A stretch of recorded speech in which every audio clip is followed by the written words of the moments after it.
చూడాలి. Voter ID గుర్తించకుండా ఓటర్లను polling స్టేషన్లోకి పంపకూడదు. మహిళలను గుర్తించడానికి ప్రత్యేకంగా ఒక కౌంటర్ పెట్టండి. అదొక వాళ్ళకు కంప్లీట్ ఒక రూమ్ లాంటిది ఏర్పాటు చేసి అక్కడ మహిళా ఆశా అంగన్వాడీ వర్కర్లు, మహిళా పోలీస్ అధికారులు ఉండి వారిని గుర్తించిన తర్వాతనే పోలింగ్ స్టేషన్లోకి అనుమతించాలని వ్రాతపూర్వకంగా మేము కంప్లైంట్ ఇచ్చాం. మా దగ్గర స్పష్టమైనటువంటి వీడియో ఆధారాలు కూడా ఉంటే వారికి చూపించడం జరిగింది.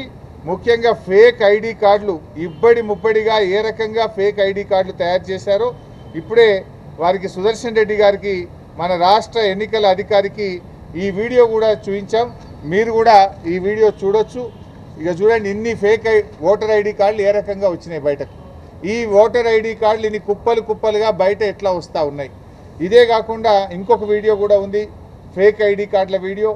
అది కూడా వారి మొబైల్కి పంపాం, వారికి చూపించాం. చూడండి, కుప్పలు కుప్పలు గుట్టలు గుట్టలుగా ఫేక్ ఐడి కార్డులు ఈరోజు బయట ఉన్నాయి. ఈ గుట్టలు గుట్టలుగా ఫేక్ ఐడి కార్డులు ఏ రకంగా వచ్చినాయి, మరి ఎన్నికల అధికారులు పోలీసులు ఏం చేస్తూ ఉన్నారు, ఈ ఆధారాలన్నీ వారికి చూపించాం. చూపించడమే కాదు, వారి మొబైల్కి కూడా పంపాం. ఎలక్షన్ అబ్జర్వర్, ఇతర రాష్ట్రాల నుంచి వచ్చినటువంటి ఎలక్షన్ అబ్జర్వర్స్ కూడా ఇవన్నీ కూడా ఇవ్వడం జరిగింది. ముఖ్యంగా ఇవే కాకుండా చీరల పంపిణీ వీడియోలు, డబ్బు పంపిణీ వీడియోలు, అన్ని వీడియోలు కూడా ఈరోజు సుదర్శన్ రెడ్డి గారికి ఇచ్చాం. వారైతే మాకు ఈరోజు చెప్పారు, తప్పకుండా మేము యాక్షన్ తీసుకుంటాం, ఆ అధికారుల మీద చర్యలు తీసుకుంటాం, అవసరమైతే స్వయంగా నేనే విజిట్ చేస్తానని కూడా చెప్పారు. ఇలా యూసఫ్గూడలో కాంగ్రెస్ పార్టీ కార్యాలయం నానుకోనే పోలింగ్ బూత్ ఉన్నది. అసలు కాంగ్రెస్ కార్యాలయం అని షిఫ్ట్ చేయాలి, పోలింగ్ బూత్ అన్న షిఫ్ట్ చేయాలి. గోడనే అడ్డం 100 మీటర్ల లోపు కాంగ్రెస్ పార్టీ కార్యాలయం ఉంటే మీరు అక్కడ ఎట్లా పెడతారు పోలింగ్ బూత్?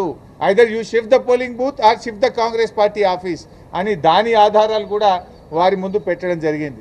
ఎంత జోక్ అయిపోయిందంటే ఈ రాష్ట్ర ముఖ్యమంత్రి పాపం ఆయన చెమటలు పడుతున్నట్టునే ఆయనకు. ఇవాళ 6 గ్యారెంటీల మీద రివ్యూ పెట్టిండు. నాయన రేవంత్ రెడ్డి, నీకు 2 సంవత్సరాల్లో 6 గ్యారెంటీల మీద రివ్యూ పెట్టడానికి ఎప్పుడు టైం దొరకలేదా నీకు? నువ్వు ఆ రోజు ఎన్నికల ముందు ఏం చెప్పావు?